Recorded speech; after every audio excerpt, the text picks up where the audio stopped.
Hello students, welcome to my channel. So जो भी CTET की प्रिपरेशन कर रहे हैं उनके लिए ईवीएस के टॉपिक्स हैं। पहले हमने जो पढ़े हैं बचेंद्री पाल वाला टॉपिक किया है एंड लुइस ब्रेल वाला। उसके नेक्स्ट जो है अब हम पढ़ेंगे कर्णम मल्लेश्वरी। ठीक है, ये एक वेट लिफ्टर हैं जो कि आंध्र प्रदेश की रहने वाली हैं। क्या है? वेट लिफ्टर है, आंध्र प्रदेश की रहने वाली हैं।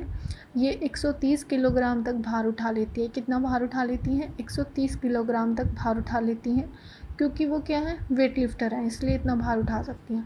ठीक है, और वो कहाँ की रहने वाली है? आंध्र प्रदेश। भारत के बाहर इन्होंने कितने मेडल जीते हैं? 29 मेडल, 29 मेडल इन्होंने भारत के बाहर वेट लिफ्टिंग में जीते हैं। ठीक है, कंपटीशन में। और ओलंपिक पदक जीतने वाली पहली भारतीय महिला कर्णम मल्लेश्वरी थी। सो ओलंपिक पदक जो है जीता था वो पहली भारतीय महिला कौन थी? कर्णम मल्लेश्वरी। किसमें पदक उन्होंने जीता था? ओलंपिक पदक वेट लिफ्टिंग करने में।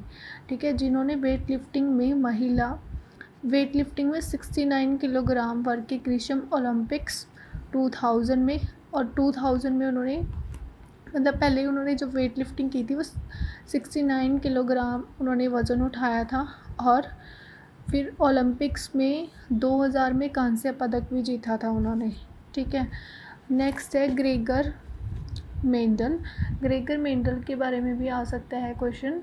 सो स्टार्ट करते हैं। ग्रेगर जो मेंडल है उनका जो जन्म था वो एक गरीब किसान परिवार में हुआ था। कब हुआ था? 1822 में हुआ था। किसका? ग्रेगर मेंडल का जन्म जो था वो एक गरीब किसान परिवार से थे वो, और उनका जन्म कब हुआ था? 1822 में हुआ था। इन्होंने 7 साल तक मठ के बगीचे में 28,000 पौधों पर बारीकी से कई प्रयोग किए, एक्सपेरिमेंट्स किए और ढेरों आंकड़े इकट्ठे किए। सो इन्होंने क्या किया? मठ के बगीचे में, मठ एक जगह का नाम है, वहाँ के उन्होंने बगीचे में कितने साल तक एक्सपेरिमेंट किया? 7 साल तक एक्सपेरिमेंट किया। कितने पौधों पे किया? 28,000 यानी कि 28,000 पौधों पे उन्होंने बारीकी से प्रयोग किए, एक्सपेरिमेंट किया और ढेरों सारे आंकड़े जो हैं वो इकट्ठे किए। ठीक है, मेंडल ने बताया कि मटर के पौधों में कुछ ऐसे गुण होते हैं जो जोड़ियों में आते हैं।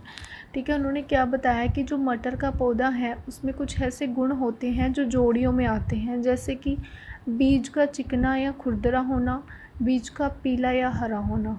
ठीक है, और पौधे के तने का लंबा या नाटा होना। नाटा मीन्स छोटा।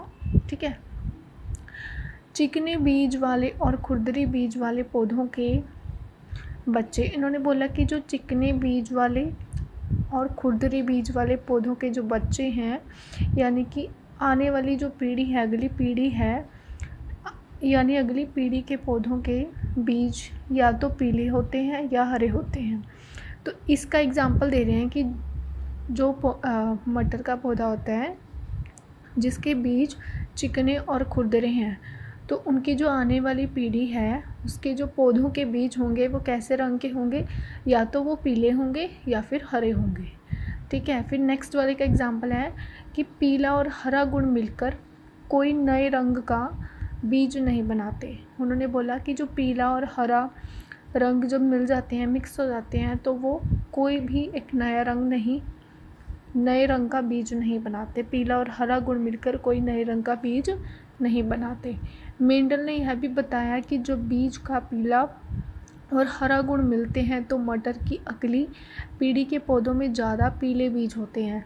उन्होंने बताया है कि जब बीज का पीला और हरा गुण मिलते हैं, ठीक है, एक पीला और एक हरा दोनों गुण मिलते हैं, तब ज़्यादातर मटर की जो अगली पीढ़ी के पौधे के बीज होते हैं वो किस रंग के होते हैं? ज़्यादातर उसमें पीले होते हैं।